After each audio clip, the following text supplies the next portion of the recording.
বিসমিল্লাহির রহমানির রহিম। আসসালামু আলাইকুম। আরেকটি প্রতিবেদন নিয়ে আপনাদের সামনে উপস্থিত হয়েছি। কোরবানির পশু চামড়া ন্যায্য মূল্য নিশ্চিতকরণে কমিটি গঠনের নির্দেশ দিয়েছেন প্রধান উপদেষ্টা।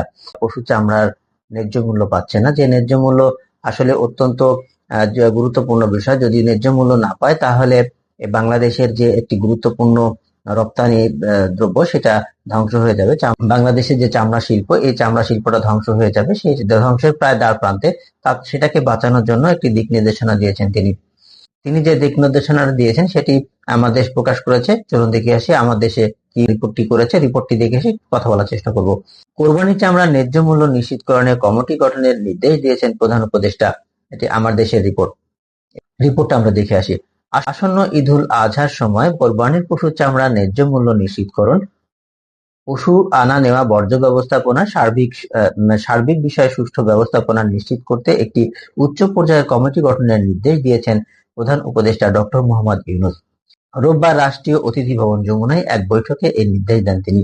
প্রধান উপদেষ্টা বলেন, দীর্ঘদিন ধরে আমরা দেখছি মানুষ কোরবানির পশুর চামড়া ন্যায্য মূল্য প্রাপ্তি থেকে বঞ্চিত হচ্ছে।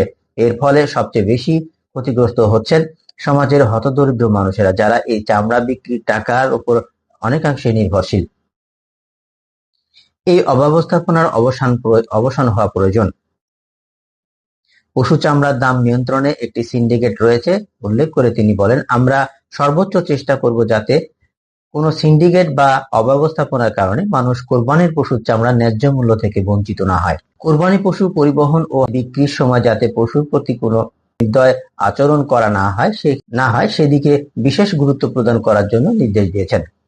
এ সময় চামড়া প্রক্রিয়াজাতকরণের ক্ষেত্রে ইটিপি যথাযথ ব্যবহার নিশ্চিত করার উপর জোর দেন তিনি।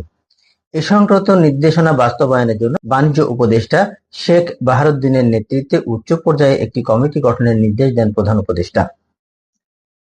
এই কমিটিতে আরও থাকবেন মৎস্য ও প্রাণী সম্পদ উপদেষ্টা ফরিদা আক্তার, শিল্প উপদেষ্টা আদিলুর রহমান খান, সড়ক পরিবহন ও সেতু উপদেষ্টা মোহাম্মদ ফাউজুল করিম খান, পরিবেশ, বন ও জলবায়ু পরিবর্তন এবং পানি সম্পদ উপদেষ্টা সৈয়দা রেজাউন হাসান, তথ্য উপদেষ্টা মাহফুজ আলম, স্থানীয় সরকার উপদেষ্টা আসিফ মাহমুদ সজীব ভুঁইয়া, স্বরাষ্ট্র উপদেষ্টা জাহাঙ্গীর আলম চৌধুরী, প্রধান উপদেষ্টার স্বরাষ্ট্র মন্ত্রণালয় সম্পর্কিত বিশেষ সহকারী মোহাম্মদ খোদাবক্স চৌধুরী, বেডা ও বেজার নির্বাহী চেয়ারম্যান চৌধুরী আশিক মাহমুদ বিন হারুন, প্রধান উপদেষ্টার প্রেস সচিব শফিকুল আলম, শিল্প সচিব মোহাম্মদ ওবায়দুর রহমান, ধর্মীয় প্রতিষ্ঠানের প্রতিনিধি এবং চামড়া ব্যবসায়ী প্রতিনিধিরা।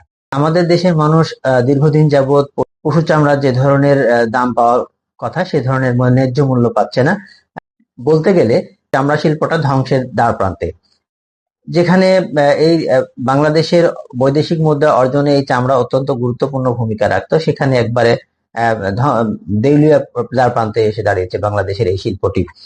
প্রকারান্তরে যে চামড়া শিল্পকে কেন্দ্র করে কারখানাগুলো রয়েছে সেখানে যেন পরিবেশ নষ্ট না হয়, পরিবেশ দূষণ না হয়, সেই জন্য একটি ব্যবস্থাপনার নির্দেশও তিনি দিয়েছেন এবং উচ্চ পর্যায়ের একটি কমিটি গঠন করার নির্দেশ দিয়েছেন। আমাদের বিশ্বাস যে এই কমিটি গঠন করা হবে, সেই কমিটির মাধ্যমে অত্যন্ত সুষ্ঠু, নিরপেক্ষ এবং সুষ্ঠুভাবে পরিচালনা করে দেশের চামড়া শিল্পকে টিকিয়ে রাখা, দেশের চামড়া শিল্প থেকে বৈদেশিক মুদ্রা অর্জন করার ব্যাপারে চামড়া শিল্পের মাধ্যমে বৈদেশিক মুদ্রা অর্জনের জন্য যে প্রধান উপদেষ্টা যে ব্যবস্থাপনা বা নির্দেশ দিয়েছে সেই নির্দেশনা সুষ্ঠুভাবে পালন হবে এবং বাংলাদেশের সকল নাগরিক যেভাবে পশুর চামড়াগুলো সঠিকভাবে ন্যায্য মূল্য পায়, সেই ন্যায্য মূল্য প্রাপ্তি নিশ্চিত করবে, এই প্রত্যাশায় আজকের বক্তব্য শেষ করছি। ভালো থাকবেন সবাই। আল্লাহ হাফেজ।